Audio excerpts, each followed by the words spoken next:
الحمد للہ وکفیٰ وسلام علی عبادہ الذین اصطفیٰ اما بعد فاعوذ باللہ من الشیطان الرجیم بسم اللہ الرحمن الرحیم وما كان اللہ لیعذبہم وانت فیہم وما كان اللہ معذبہم وہم یستغفرون صدق اللہ العظیم اللہم صلی علی سیدنا و مولانا محمد وبارک وسلم علیہ۔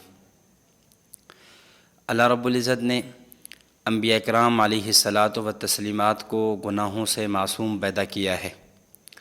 انبیاء کرام علیہ الصلاۃ والسلام کے علاوہ باقی امت کے افراد ان سے گناہ ہو جایا کرتے ہیں، تو ان گناہوں کا علاج اور معافی کا جو ذریعہ ہے وہ اللہ رب العزت نے استغفار بتلایا ہے کہ اگر انسان سے دنیا میں رہتے ہوئے گناہ ہو جائے تو اس گناہ کا علاج یہ ہے اس پہ اللہ رب العزت کے حضور نادم ہو، توبہ کرے، استغفار کرے اور اپنے گناہوں کی معافی مانگے۔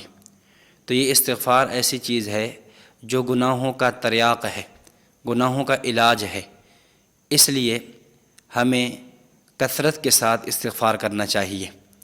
اور استغفار کا معنی یہ ہوتا ہے مغفرت طلب کرنا، اپنے گناہوں کی معافی مانگنا، اپنی لغزش، اپنی خطایا اس بھی اللہ رب العزت کے دربار میں اللہ رب العزت کے سامنے راز و نیاز کرنا، عاجزی اور بندگی کا اظہار کرتے ہوئے اپنے گناہوں کی معافی طلب کرنا، اس کا نام استغفار ہے۔ اور استغفار کے قرآن کریم میں اور احادیث مبارکہ میں بہت زیادہ فضائل اور فوائد بیان کیے گئے ہیں۔ میں چند فضائل عرض کرتا ہوں کہ استغفار کرنے کی سب سے پہلی اور بنیادی فضیلت یہ ہے کہ یہ استغفار کرنا یہ متقی لوگوں کی صفت ہے، متقین کا شیوہ ہے۔ قرآن کریم میں جہاں اللہ رب العزت نے متقین کے اوصاف گنوائے ہیں، اوصاف شمار کرائے ہیں، وہیں ساتھ ایک صفت یہ بھی بیان کی ہے کہ ان کی ایک صفت یہ بھی ہے کہ اگر ان سے گناہ ہو جائے تو وہ اس گناہ پر استغفار کرتے ہیں۔ سورہ آل عمران آیت نمبر 133، 134، 135 میں اللہ تعالیٰ فرماتے ہیں اعدت للمتقین، جنت کے بارے میں کہ جنت کن کے لیے ہے؟ متقی لوگوں کے لیے۔ اب متقی کون ہیں؟ ان کی صفات کیا ہیں؟ الذین ينفقون فی السراء والضراء والکاظمین الغیظ والعافین عن الناس واللہ یحب المحسنین والذین اذا فعلوا فاحشۃ او ظلموا انفسهم ذکروا اللہ فاستغفروا لذنوبہم، کہ مومنین کی ایک صفت یہ بھی ہے ان سے گناہ ہو جائے تو وہ اللہ رب العزت کے ہاں اللہ کو یاد کرتے ہیں اور اپنے ان گناہوں پر استغفار کرتے ہیں۔ تو استغفار کرنے کی بنیاد ایک فضیلت اور فائدہ یہ ہے کہ متقی آدمی کی صفت یہ ہے کہ وہ استغفار کرے۔ اس لیے بحیثیت مومن ہونے کے تقوی کا ایک درجہ یہ ہے اور تقوی کے حصول کا ذریعہ یہ ہے کہ کثرت کے ساتھ اللہ رب العزت کے سامنے استغفار کیا جائے۔ نمبر 2، استغفار کی دوسری فضیلت یہ ہے کہ جو آدمی استغفار کرے گا اللہ رب العزت اس کو عذاب سے محفوظ فرمائیں گے، اس کو بلایا سے، مصائب سے محفوظ فرمائیں گے۔ قرآن کریم میں سورۃ الانفال آیت نمبر 33 میں فرمایا کہ وما کان اللہ معذبہم وہم یستغفرون، جب تک یہ امت استغفار کرتی رہے گی اللہ تعالیٰ کے عذاب سے مامون اور محفوظ رہے گی۔ تو معلوم یہ ہوا استغفار کرنا وہ ایسا عمل ہے کہ جس کی وجہ سے انسان اللہ رب العزت کے عذاب سے محفوظ ہو سکتا ہے، مامون ہو سکتا ہے۔ اور نمبر 3، استغفار اللہ رب العزت کی رحمت کا سبب ہے، اللہ رب العزت کی رحمت کا ذریعہ اور موجب ہے۔ سورۃ النمل آیت نمبر 46 میں فرمایا لولا تستغفرون اللہ لعلکم ترحمون، اگر تم اللہ رب العزت سے استغفار کرتے تو اللہ تعالیٰ تم پر رحمت کرتا۔ تو اللہ رب العزت کی رحمت جو انسان پر ہے اس کی بنیاد وہ استغفار کرنا ہے۔ تو اس سے معلوم یہ ہوا کہ استغفار کرنا رحمت خداوندی کا ایک ذریعہ اور وسیلہ اور بنیاد ہے۔ اور نمبر 4، استغفار کرنا حضرات انبیاء کرام علیہ الصلاۃ والتسلیمات کی سنت ہے۔ حالانکہ انبیاء کرام علیہ الصلاۃ والتسلیمات گناہوں سے معصوم ہوتے ہیں، اہل سنت والجماعت کا نظریہ یہ ہے کہ انبیاء کرام سے کبیرہ تو بہت دور کی بات ہے، صغیرہ گناہ بھی صادر نہیں ہوتے، لیکن پھر بھی انبیاء کرام علیہ الصلاۃ والتسلیمات استغفار کر رہے ہوتے ہیں۔ اس کی کئی حکمتیں ہیں۔ ایک حکمت یہ ہے کہ وہ رفع درجات کے لیے، اپنی درجات کی بلندی کے لیے استغفار کر رہے ہوتے ہیں۔ تو انبیاء کرام علیہ الصلاۃ والتسلیمات کی سنت ہے استغفار کرنا۔ حضرت آدم علیہ الصلاۃ والسلام کے بارے میں سورۃ الاعراف میں ہے، ربنا ظلمنا انفسنا وان لم تغفر لنا وترحمنا لنکونن من الخاسرین۔ اب دیکھیں آدم علیہ الصلاۃ والسلام ایک خطا اجتہادی پر استغفار کر رہے ہیں۔ حضرت نوح علیہ الصلاۃ والسلام سورۃ النوح 29ویں پارے کے بالکل اخیر میں فرمایا کہ رب اغفر لی ولوالدی ولمن دخل بیتی مؤمنا وللمؤمنین والمؤمنات، اپنے لیے، اپنے والدین کے لیے، تمام مومن مرد مومن عورتوں کے لیے استغفار کر رہے ہیں۔ حضرت موسیٰ علیہ السلام کے بارے میں رب انی ظلمت نفسی فاغفر لی فغفر لہ، کہ اے اللہ میں نے اپنے اوپر میں نے ظلم کر لیا، اپنے اوپر سختی کر لی، تو آپ مجھے معاف فرما دیجیے۔ موسیٰ علیہ السلام استغفار کر رہے ہیں۔ سید الانبیاء، امام الانبیاء، افضل الانبیاء سیدنا محمد الرسول اللہ صلی اللہ علیہ وسلم وجہ تخلیق کائنات ہیں، انبیاء کے سردار ہیں، وہ بھی استغفار کرتے ہیں۔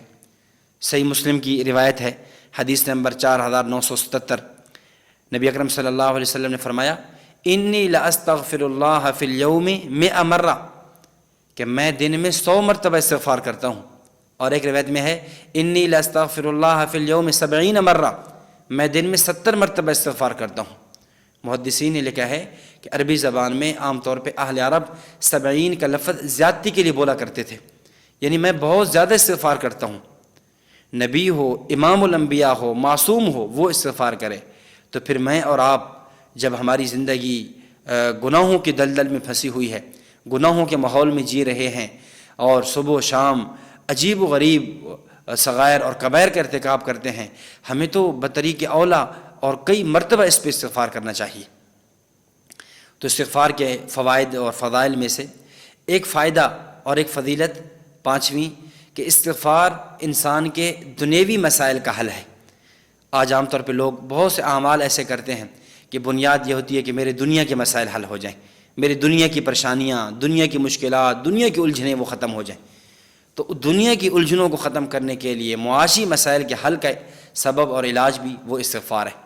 سورۃ النوح آیت نمبر 10 فرمایا فَقُلْتُ اسْتَغْفِرُوا رَبَّكُمْ إِنَّهُ كَانَ غَفَّارًا يُرْسِلِ السَّمَاءَ عَلَيْكُمْ مِدْرَارًا وَيُمْدِدْكُمْ بِأَمْوَالٍ وَبَنِينَ وَيَجْعَلْ لَكُمْ جَنَّاتٍ وَيَجْعَلْ لَكُمْ أَنْهَارًا، کہ استغفار کرو، اپنے رب سے معافی مانگو، آپ کا رب بڑا غفار ہے، مغفرت کرنے والا ہے، معاف کرنے والا ہے۔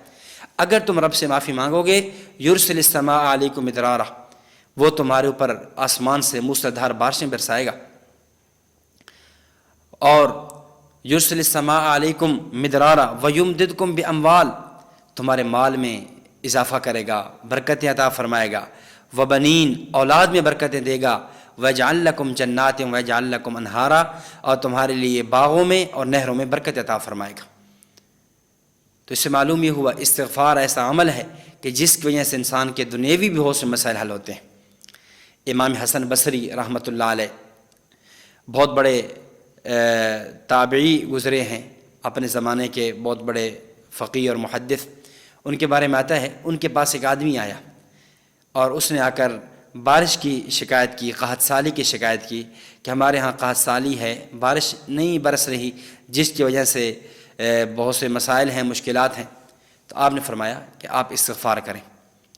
دوسرا آدمی آیا، اس نے آ کر تنگ دستی کی شکایت کی کہ حالات اچھے نہیں ہیں، روزگار اچھا نہیں ہے، اور دنیوی مسائل ہیں، معاشی مسائل ہیں۔ تو آپ نے اسے بھی فرمایا کہ آپ استغفار کریں۔ تیسرا آدمی آیا، اس نے شکایت کی کہ حضرت میرے ہاں اولاد نہیں ہے، میں صاحب اولاد نہیں ہوں، تو میرے لیے کوئی ایسا علاج یا وظیفہ تجویز کیجئے کہ جس سے اولاد ہو جائے۔ تو فرمایا استغفار کریں۔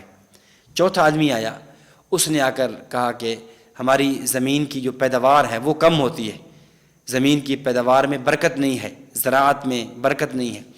تو فرمایا استغفار کریں۔ تو وہ چلے گئے۔ کسی شاگرد نے پوچھا حضرت آنے والے آدمی 4 تھے، ہر آدمی کا سائل کا سوال مختلف تھا، اس کا مسئلہ اور اس کی الجھن مختلف تھی، لیکن آپ نے جو علاج تجویز کیا سب کا ایک ہی کیا۔ آنے والے نے قحط سالی کی شکایت کی تو آپ نے فرمایا استغفار، آنے والے نے تنگ دستی کی شکایت کی، آپ نے فرمایا استغفار کرو، آنے والے آدمی نے اولاد کے نہ ہونے کی شکایت کی تو آپ نے فرمایا استغفار کرو. آنے والے آدمی نے پیداوار کی کمی اور قلت کی شکایت کی تو آپ نے اس سے بھی فرمایا استغفار کرو. وجہ کیا ہے؟ تو آپ نے پھر یہ آیت کریمہ تلاوت کی. اللہ تعالیٰ فرماتے ہیں فَقُلْتُ اسْتَغْفِرُوا رَبَّكُمْ إِنَّهُ كَانَ غَفَّارًا يُرْسِلِ السَّمَاءَ عَلَيْكُمْ مِدْرَارًا وَيُمْدِدْكُمْ بِأَمْوَالٍ وَبَنِينَ وَيَجْعَلْ لَكُمْ جَنَّاتٍ وَيَجْعَلْ لَكُمْ أَنْهَارًا. تو اس آیت کے اندر چاروں چیزیں بیان فرما دی گئی ہیں. استغفار کریں گے اللہ بارشیں بھی عطا فرمائیں گے, اللہ تعالیٰ تنگ دستی کو بھی دور کر دیں گے, اللہ تعالیٰ اولاد میں بھی برکت عطا فرمائیں گے, رزق کے اندر کاروبار, تجارت, زراعت اس میں بھی برکات عطا فرمائیں گے. تو اس لیے ہمیں بہت کثرت کے ساتھ استغفار کرنا چاہیے, اور رمضان المبارک کے مہینے میں تو اس کا اور زیادہ اہتمام کرنا چاہیے, کیونکہ حدیث مبارک میں نبی اکرم صلی اللہ علیہ وسلم نے جن 4 چیزوں کے کرنے کا ذکر فرمایا ہے ان میں سے ایک استغفار بھی ہے. اس لیے ہم کثرت کے ساتھ استغفار کریں, اور استغفار کے اندر جو بھی الفاظ یاد ہوں, مثلا استغفر اللہ ربی من کل ذنب واتوب الیہ, استغفر اللہ العظیم الذی لا الہ الا هو الحی القیوم واتوب الیہ, یا اس طرح جو 5واں کلمہ ہے استغفر اللہ ربی من کل ذنب اذنبته عمدا او خطأ سرا او علانیۃ واتوب الیہ من الذنب الذی اعلم ومن الذنب الذي لا أعلم إنك أنت علام الغيوب وستار العيوب وغفار الذنوب ولا حول ولا قوة إلا بالله العلي العظيم. یا اور جتنے بھی استغفار کے صیغے احادیث میں وارد ہوئے ہیں یا اور اسلاف نے اس کو پیش کیا ہے, تو ان کا بہت زیادہ اہتمام کرنا چاہیے. اللہ رب العزت کثرت کے ساتھ ہمیں استغفار کرنے کی توفیق عطا فرمائے. وآخر دعوانا ان الحمد للہ رب العالمین.